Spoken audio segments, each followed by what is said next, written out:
में पानी भी पहुंचाया है। इसलिए बदला बदला संसदीय क्षेत्र आप माननीय प्रदेश अध्यक्ष जी को विश्वास दिलाता है कि पार्टी का इरादा है 6 लाख वोटों को पार करने का जीत के। और इसलिए ये जो कार्यकर्ता है, जो जनता है, जो बहनें खड़ी है, अभी पार्टी चुनाव नहीं लड़ रही है, सर्वनिया महाराज का बच्चा चुनाव लड़ रहा है।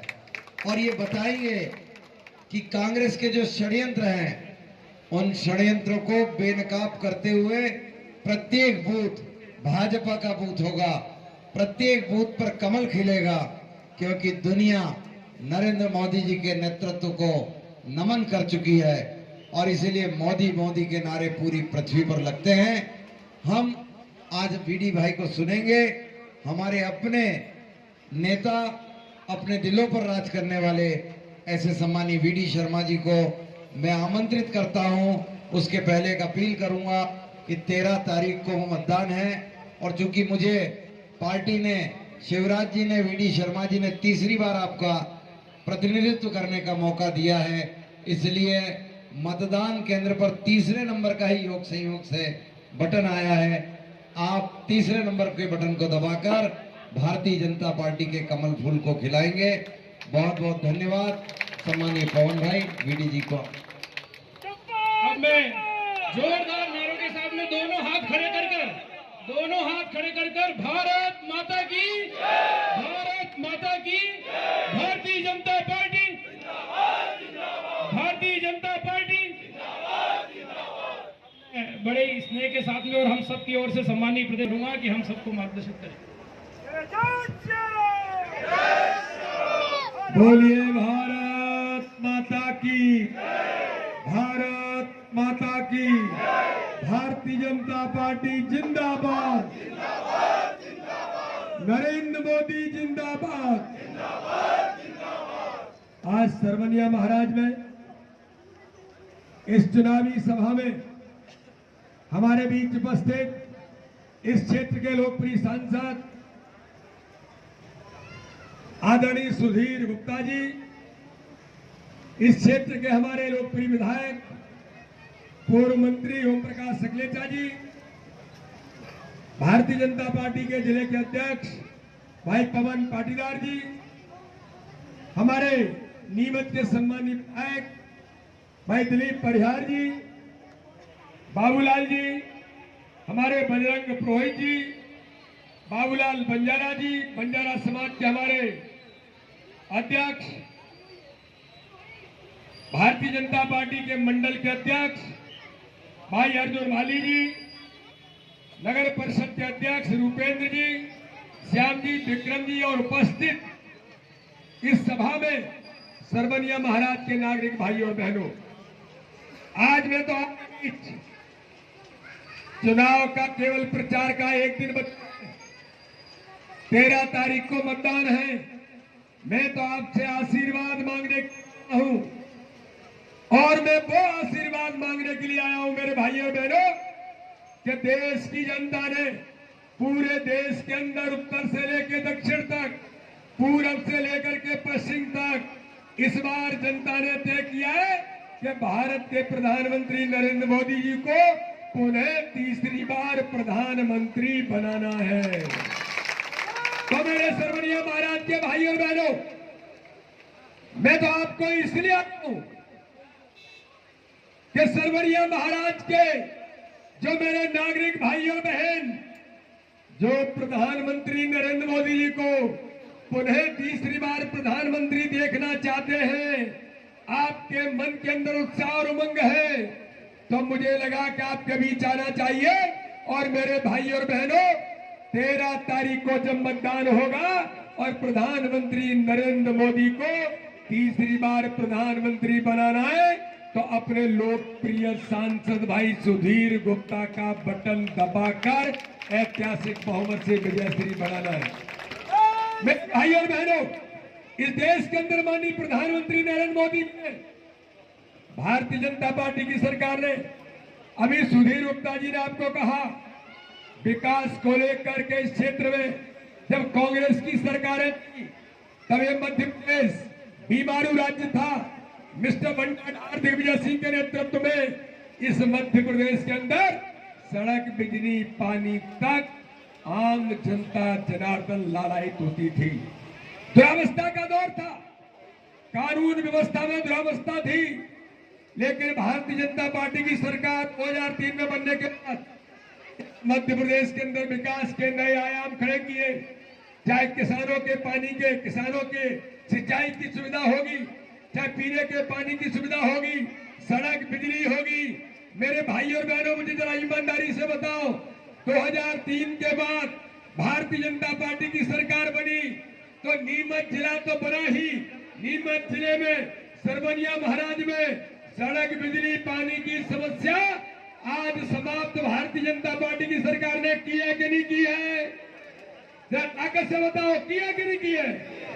विकास और गरीब कल्याण में आज प्रधानमंत्री नरेंद्र मोदी जी ने हर गरीब के जीवन को बदला है, हर गरीब के खुशी लाने का काम किया है।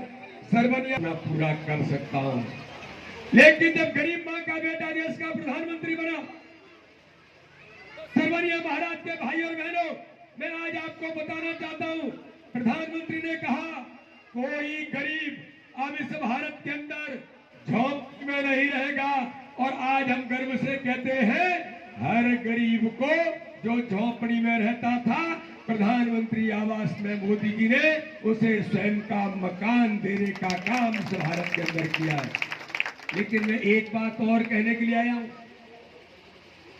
गुप्ता जी की ओर से जो सभी नागरिक भाई और बहनों गलती से कोई झोंपड़ी में रह रहा है, उसे मकान नहीं मिला है, तो प्रधानमंत्री मोदी जी ने कहा है कि मेरी ओर से गारंटी दे दो। गुप्ता जी की ओर से गारंटी दे दो, ओम प्रकाश सकलेचा की ओर से गारंटी दे दो, पवन पाटीदार की ओर से दे दो, क्योंकि मोदी की गारंटी है आगामी आने वाले समय में चुनाव के बाद जैसे ही सरकार बनेगी, सुधीर गुप्ता फिर सांसद बनेंगे। कोई भी गरीब अगर उसे मकान नहीं मिला है तो 3 करोड़ लोगों को नए मकान उपलब्ध कराने का काम भारतीय जनता पार्टी करेगी। सर्वनिया महाराज के मेरे नागरिक भाइयों और बहनों, माननीय प्रधानमंत्री मोदी जी ने कहा कांग्रेस ने 75 वर्षों में 55-60 वर्ष तक राज किया। कोई गरीब जो पैसे के अभाव में इलाज से वंचित हो जाता है, डॉक्टर कह देता है कि ऑपरेशन करने के लिए 50,000 लगेंगे, तो सर्वनिया महाराज का गरीब भाई और बहन 10 बार सोचता है इलाज कराए कि नहीं कराए। आजादी के 75 साल मैं भाई और बहनों आपसे कहना चाहता हूं, ये कांग्रेस का कोई आए तो उसको पूछना, आपने 55-60 वर्ष तक राज किया था। कोई गरीब भाई बहन, भगवान करे कोई बीमार न हो, अगर कोई बीमार हो जाता है और डॉक्टर पैसे की मांग करता है, तो गरीब आदमी स्वाभिमानी होने के कारण पैसा इधर उधर से उठाता है, अपने घर के लोगों को कैसे बीमारी से मुक्त करा जाए वो प्रयास करता है, लेकिन पैसा नहीं होता है तो भगवान पर छोड़ देता है और जीवन चला जाता है। लेकिन मेरे भाई और बहनों, प्रधानमंत्री मोदी जी ने कहा गरीब मां का बेटा देश का प्रधानमंत्री बना है, तो मैं ये गारंटी लेता हूं, कोई गरीब भारत के अंदर पैसे के अभाव में इलाज से वंचित नहीं होगा और 5 लाख रुपए फ्री में इलाज कराने का अधिकार माननीय प्रधानमंत्री मोदी जी ने आयुष्मान भारत योजना के माध्यम से दिया है। लेकिन मैं आज इस बात को कहने के लिए, प्रधानमंत्री मोदी जी ने कहा है आप सब घर घर में संपर्क करने जा रहे हो, आपके घर में 70 साल से ऊपर के हमारे बुजुर्ग हैं, हमारे वरिष्ठ 70 साल से ऊपर के हैं, तो प्रधानमंत्री मोदी जी ने कहा 70 साल से ऊपर के जो लोग हैं वो किसी भी जाति के, किसी भी धर्म के, वो बीपीएल है नहीं है, वो इनकम टैक्स भरते नहीं है, केवल उनकी उम्र 70 साल से ऊपर हो गई है। तो प्रधानमंत्री ने कहा गारंटी ले लो, चुनाव के बाद 70 साल के हर व्यक्ति को भी 5 लाख रुपए फ्री में इलाज कराने का अधिकार देंगे। ये भारतीय जनता पार्टी की सरकार है। माननीय प्रधानमंत्री ने हर गरीब के जीवन में खुशी लाने का काम, उनकी आंखों में खुशी लाने का काम किया है। तो भारत का मान सम्मान बढ़ा है, दुनिया के अंदर भारत की प्रतिष्ठा बढ़ी है। आज इस देश के अंदर भ्रष्टाचार मुक्त भारत बनाने का काम भारत के प्रधानमंत्री मोदी जी ने किया है।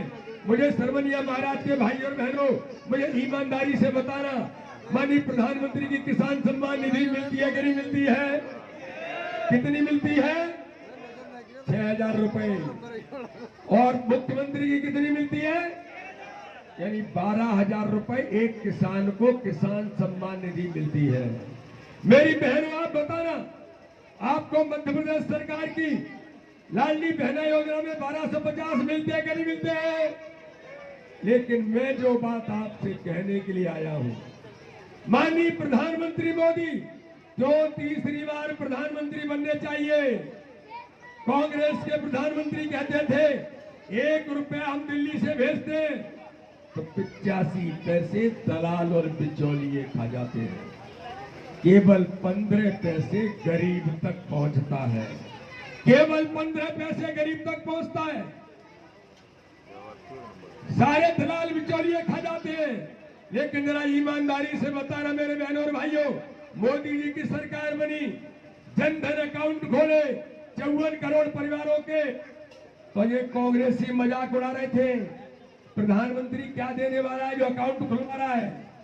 लेकिन मेरे भाई और बहनों, मैं आज आपको पूछना चाहता हूं, आपको 12,000 रुपए किसान सम्मान निधि मिलती है, मेरी बहनों को 1250 लाडली बहना योजना में मिलते हैं, लाडली लक्ष्मी, कन्यादान, पता नहीं क्या क्या योजनाओं में, हमारी केंद्र राज्य सरकार की योजनाओं से हर गरीब लाभान्वित हो रहा है। लेकिन ईमानदारी से बताना, किसी गरीब को किसानों की सम्मान निधि या लाडली बहना योजना में 1 रुपया भी कोई दलाल और बिचौलिया खा पाता है क्या? जरा ईमानदारी से बताओ, खा पाता है क्या? यही मोदी की सरकार है। अगर गरीब के लिए 1 रुपया भेजा है तो 99 पैसे नहीं, 1 रुपया ही गरीब के खाते में जाएगा।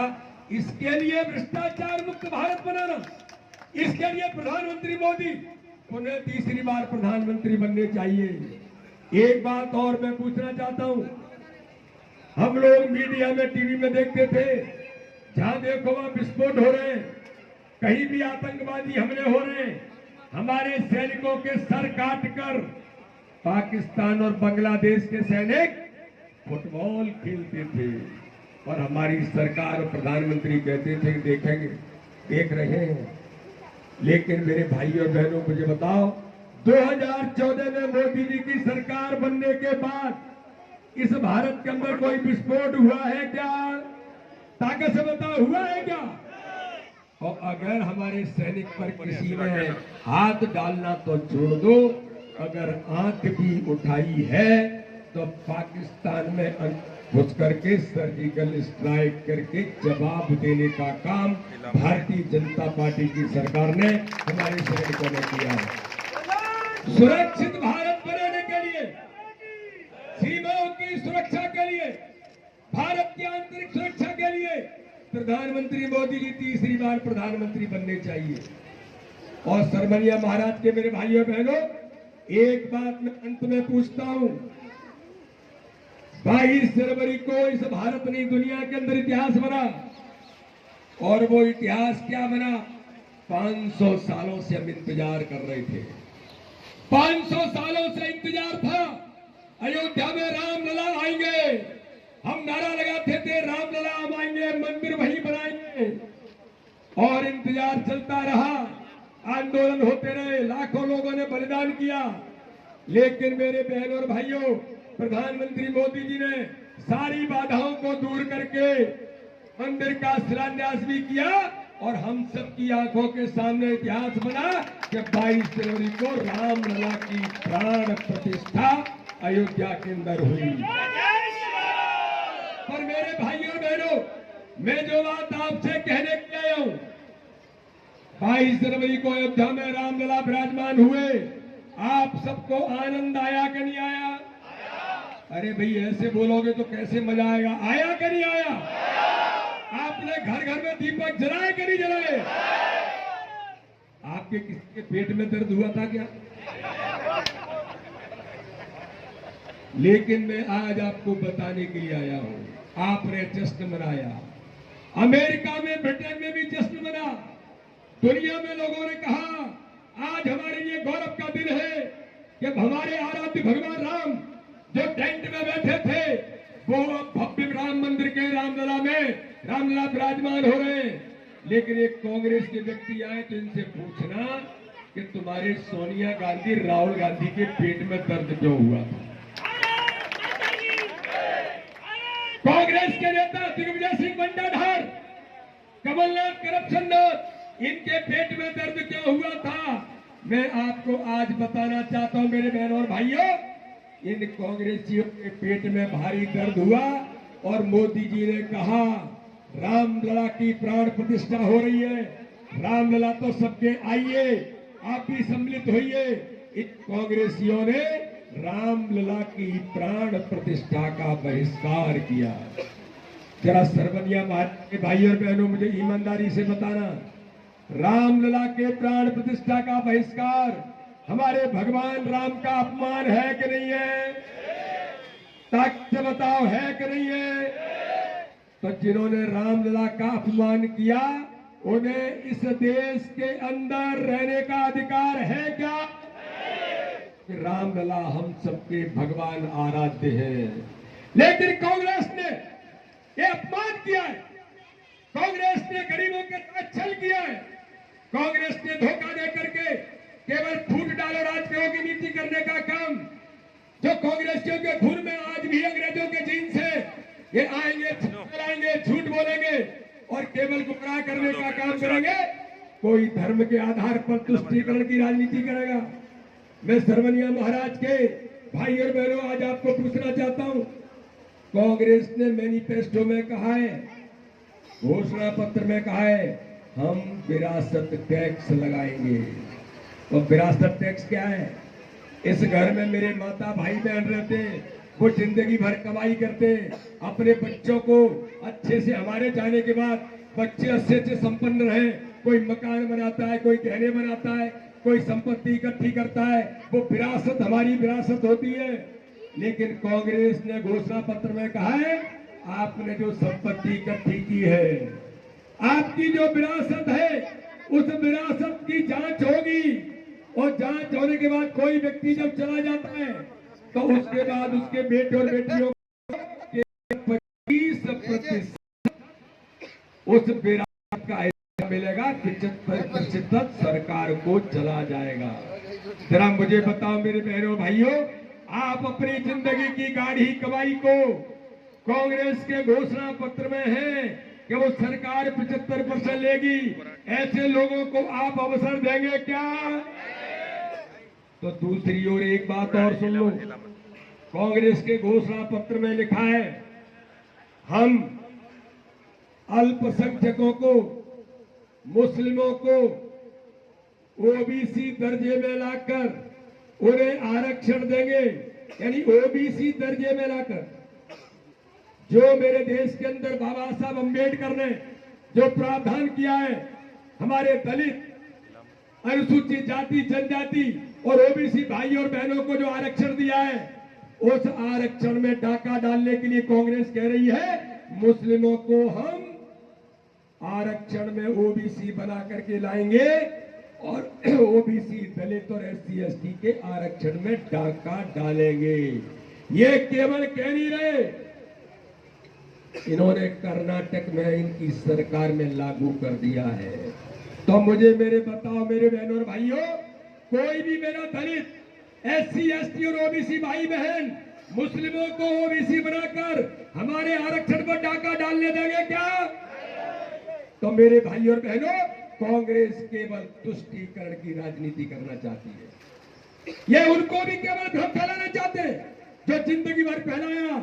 लेकिन मेरे भाई और बहनों, मोदी जी ने कहा है ये मोदी की सरकार है, मोदी की गारंटी है, कांग्रेस के इस प्रकार के तुष्टीकरण के मंसूबों को हम किसी भी कीमत पर पूरा नहीं होने देंगे। तो मेरे भाई और बहनों, प्रधानमंत्री मोदी जी को क्यों भारत का प्रधानमंत्री बनना चाहिए, इसलिए आज मैं सरवनिया महाराज के जनता जनार्दन से आशीर्वाद मांगने के लिए आया हूं। बोलो मेरे भाई और बहनों, मोदी जी को तीसरी बार प्रधानमंत्री बनाने के लिए हम सब तैयार है कि नहीं है? मेरी बहनें आप भी बताओ, तैयार है कि नहीं है? तो मोदी जी को प्रधानमंत्री बनाना है तो सुधीर गुप्ता को 13 तारीख को इतना कमल का बटन दबाना, इतना कमल का बटन दबाना कि मंदसौर कमल का बटन इतना वजनदार बन करके जाए कि मोदी जी कहे कि सुधीर तुम इतने बहुमत से जीत करके आए हो, क्षेत्र में विकास की गंगा बहा देंगे। बोलिए सब तैयार है? मोदी जी को तीसरी बार प्रधानमंत्री बनाएंगे, हर बूथ पर कमल खिलाएंगे, सुधीर गुप्ता को कमल का बटन दबा करके ऐतिहासिक बहुमत से जिताएंगे।